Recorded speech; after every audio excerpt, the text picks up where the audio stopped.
Welcome to another of our narrated lectures. Today we are going to be talking about arthritis, and the images shown in this presentation, pretty much like the previous one, are actually the copyright of those images is retained by the original authors, but they are used either with permission or they are referenced as to their source. Otherwise, they have been actually created specifically for this presentation by myself. So the main objective of this lecture or this conversation that we're having is to actually discuss the pathophysiology of osteoarthritis. So we're not talking here about all types of arthritis, because you might have had the chance to look at the summaries that were posted on Moodle, and actually there are differences, different types of arthritis. Arthritis is an umbrella term that refers to the inflammation of joints, and osteoarthritis has specific characteristics that we're going to be talking about. And when we actually describe the pathophysiology of osteoarthritis, the objective is actually to allow you to make a link between the signs and symptoms that you're seeing in the patient and link that back to what's actually happening at the level of the joint and the cells and the joint. So in order to talk about osteoarthritis, first we have to have a quick reminder of what is a synovial joint. Well, synovial joints, first and foremost, they have high mobility. They are very mobile joints. They have a range of movements that they can do. And they have certain components to them. They must have what we call an articular cartilage or a synovial cartilage. And this is the cartilage that's actually covering the ends of the bones involved in the joint, preventing those bones to actually touch one another. We must have an articular capsule or a synovial capsule, and this synovial capsule is very important because it actually produces the synovial fluid. The synovial fluid fills the space between the two bones and actually provides nutrition to the articular cartilage. So without the synovial fluid, the environment in the joint actually degenerates. It actually cannot be maintained. The cartilage itself has no blood vessels and no nerve endings. It's the subchondral bone, or the bone that's actually located underneath the cartilage in this area here, that contains the nerve endings and the blood vessels.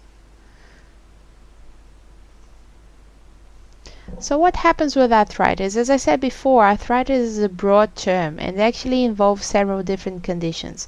And they are grouped together because of the fact that you will have pain, redness, swelling, and heat in all of these conditions, regardless of the etiology. So the etiology might be different, the pathophysiology might vary slightly, but what happens is that the clinical presentation will include the 4 cardinal signs of inflammation. And we also have to remember that we have to add loss of function as one of the important features of arthritis, because we're talking about our synovial joints, our mobile joints in the body. Therefore, if they are affected, mobility has to be reduced, and loss of function is a result of that.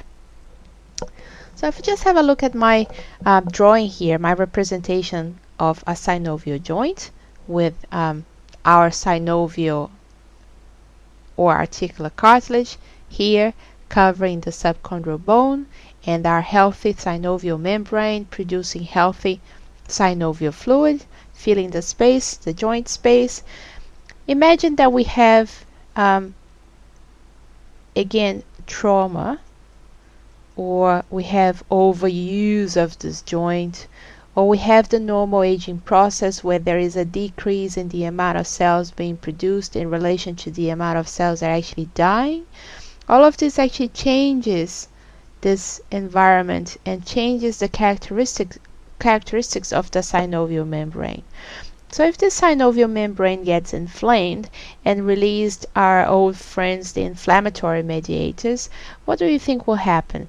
Well, if we have inflammation, again, we will have edema, So there's going to be a swelling of the synovial capsule. So that will actually respond for one of the first signs that you see when arthritis starts developing, which is joint swelling. Because the synovial membrane actually has nerve endings, this swelling causes pain because of the compression of these nerve endings. And then what results next? Remember that the synovial membrane is responsible for the production of the synovial fluid. So if the synovial fluid usually produces healthy synovial fluid, when the synovial membrane gets inflamed, the outcome is that the synovial fluid now it doesn't have the same characteristics. So we have a poor synovial fluid being produced, and by poor I mean that the synovial fluid will be lacking nutrients, and the synovial fluid will be carrying the inflammatory mediators that the synovial membrane is releasing into the joint space. As a result of this lack of nutrition, we are going to actually have erosion of the articular cartilage.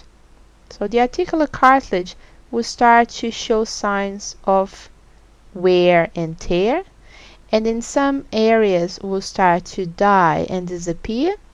And when the articular cartilage starts to disappear, you are actually exposing the subchondral bone. And the subchondral bone is rich again in blood vessels and in nerve endings. So you are actually causing more pain because of the exposure of these nerve endings, and you're actually causing now more inflammation because the blood vessels now have a way of contaminating the synovial fluid with blood. And another thing that happens as a result of this destruction of the subchondral bone, of the articular cartilage exposing the subchondral bone, is that now you have actually a grinding of the subchondral bone end on end. So you can imagine how painful this is, because now you have a lot of friction between the two bones that have been exposed. As a result of this grinding of the bones, you start to form what we call bony spurs, especially on the sides of the joint. So you end up with what we call osteophytes, and these osteophytes, again, they will be contributing to the loss of function, to decrease mobility, and they will be contributing to pain. So again, we see that we ended up in another vicious cycle where you have tissue damage and inflammation, resulting in a series of changes in the environment of the joint that ultimately will result in the destruction of the cartilage, exposure of subchondral bone, and formation of osteophytes and more tissue damage until the point where the function is completely destroyed. The joint is no longer functional, and is actually a constant source of pain. And at that stage, it's appropriate to actually carry a joint replacement surgery. So this is pretty much what I've just said, but in written form. So in terms of etiology or causes, you can have overuse. That happens mainly with athletes. If they don't have a regular and scheduled training with nutritional supplementation and periods of rest, they can all of a sudden start wearing and tearing their cartilage, and that it can expose the subchondral bone itself. Systemic disease, such as rheumatoid arthritis, which is a systemic condition that actually affects mainly the joints and has a component of immunity as well. It's an autoimmune disease. Infection, if you actually have hematogenous infection that comes via the blood and then eventually gets to the synovial membrane, or even if you are unlucky enough to have an infection directly inside the joint, that can obviously cause tissue damage. And with aging, what happens is that you have the reduced cell turnover, meaning that you have an increased cell destruction and a decrease in cell production, and that results in cartilage wear, and ultimately can also expose subchondral bone. So a variety of etiologies, but what happens in the long term is that you have damage to the tissue of the synovial membrane with the release of the inflammatory mediators, and because of the membrane inflammation you have low quality synovial fluid, which results in poor cartilage nutrition, which results in cartilage wear due to dying of the chondrocytes because of lack of nutrition. When the cartilage wears out, you end up with exposure of subchondral bone, which will then perpetuate the pain and the inflammation. There will be bleeding into the joint space, and all those changes ultimately result in the production of osteophytes or bony spurs, which will contribute to the pain and to the lack of mobility as well. So in the following slides, this is just for you to see the reality of the damage to the cartilage.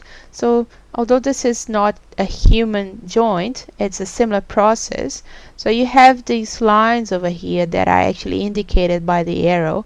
These are wear lines that are actually demonstrating that in these areas there is increased pressure and increased weight bearing because the cartilage is thinning, and the cartilage is thinning because there is not enough there isn't an adequate nutrition to the cartilage because of the poor quality synovial membrane, or pardon, poor quality synovial fluid.